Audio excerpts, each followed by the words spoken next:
നിങ്ങളുടെ designer home എന്ന സ്വപ്നം യാഥാർത്ഥ്യമാക്കുന്നു. സാൻബിൾഡ്, ഡിസൈൻഡ് ബൈ കോൺസെപ്റ്റ്സ്.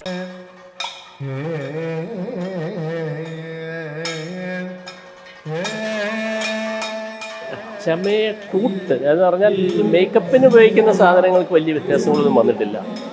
നമ്മുടെ ആഹാര്യം എന്ന് പറഞ്ഞാൽ വേഷവിധാനം, അതിന് നല്ല മാറ്റങ്ങൾ സംഭവിച്ചിട്ടുണ്ട്.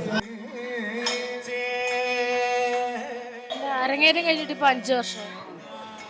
കലോത്സവത്തിൽ ഇപ്പോൾ കഥകളിക്ക് ഇപ്പം മുൻവർഷത്തെ അപേക്ഷിച്ച് ധാരാളം കുട്ടികളുടെ എണ്ണം കൂടിയിട്ടുണ്ട്.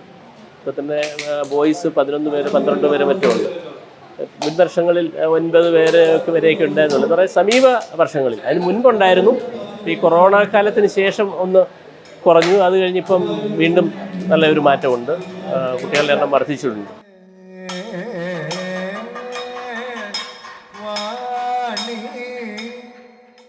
ചമയ കൂട്ട് എന്ന് പറഞ്ഞാൽ മേക്കപ്പിന് ഉപയോഗിക്കുന്ന സാധനങ്ങൾക്ക് വലിയ വ്യത്യാസങ്ങളൊന്നും വന്നിട്ടില്ല.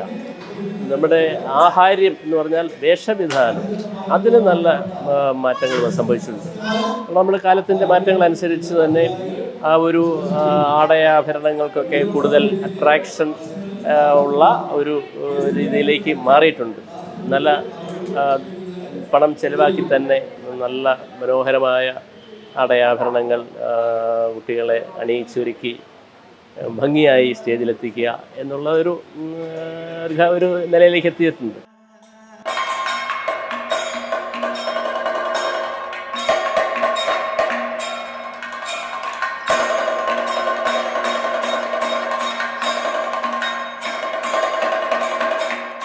നമുക്കൊരു പച്ചവേഷത്തിനൊരു 3.5 മണിക്കൂർ മിനിമം വേണം.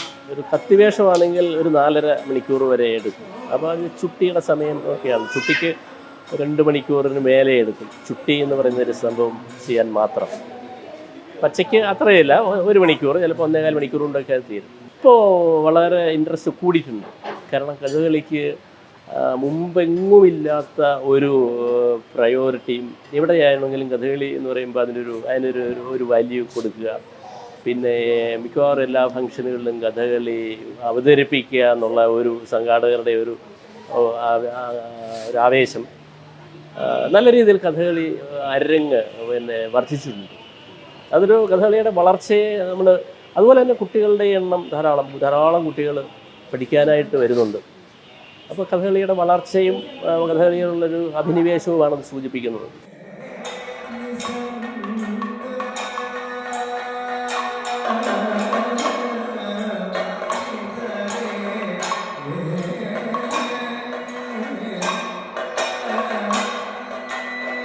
കഥകളിയെക്കുറിച്ച് നമുക്ക് സ്വതേ പലർക്കും ഒരു അഭിപ്രായമുണ്ട്, കഥകളി കണ്ടാൽ മനസ്സിലാവില്ല എന്നുള്ളത്. അതിൻ്റെ പ്രധാന പ്രശ്നം എന്ന് പറയുന്നത് മുദ്ര കണ്ട് മനസ്സിലാക്കാൻ പ്രയാസം തന്നെയാണ്. കാരണം അത് ശാസ്ത്രീയമായ ഒരു കലയാണ്.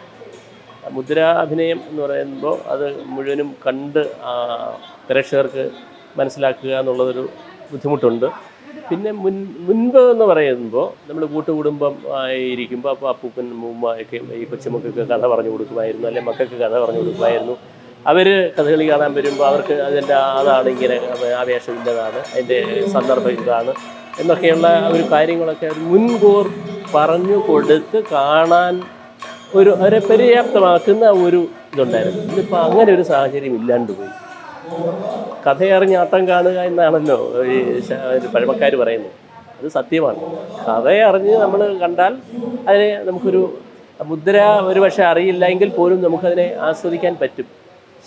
സംഗീതം, സാഹിത്യം, അഭിനയം, നൃത്തം, ഇങ്ങനെ ഇതെല്ലാം വാദ്യം, ഇതെല്ലാ ഘടകങ്ങളും കൂടി ചേരുന്ന ഒരു കലയല്ലേ. അപ്പോൾ അതിനെ നമുക്ക് ആസ്വദിക്കാൻ പറ്റും. നമ്മൾ ഈ അറിയില്ല എന്ന് പറഞ്ഞ് നമ്മളതിന് പിന്മാറുന്നതാണ് പ്രശ്നം.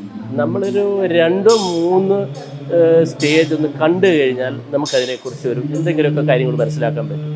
പിന്നെ നമുക്ക് അതിനോടൊരു ആവേശം ഉണ്ടാകും, യാതൊരു സംശയമില്ല. നല്ല ചേഞ്ചാണ് നോക്കുന്നതെങ്കിൽ മൈജി തന്നെ പോണം. ലാപ്ടോപ്പ് വിൽപ്പനയിൽ കേരളത്തിൽ നമ്പർ 1 ആണ് മൈജി. മൈജി ഫ്യൂച്ചർ. ചേഞ്ച് ആകും, വേറൊരു റേഞ്ച് ആകും.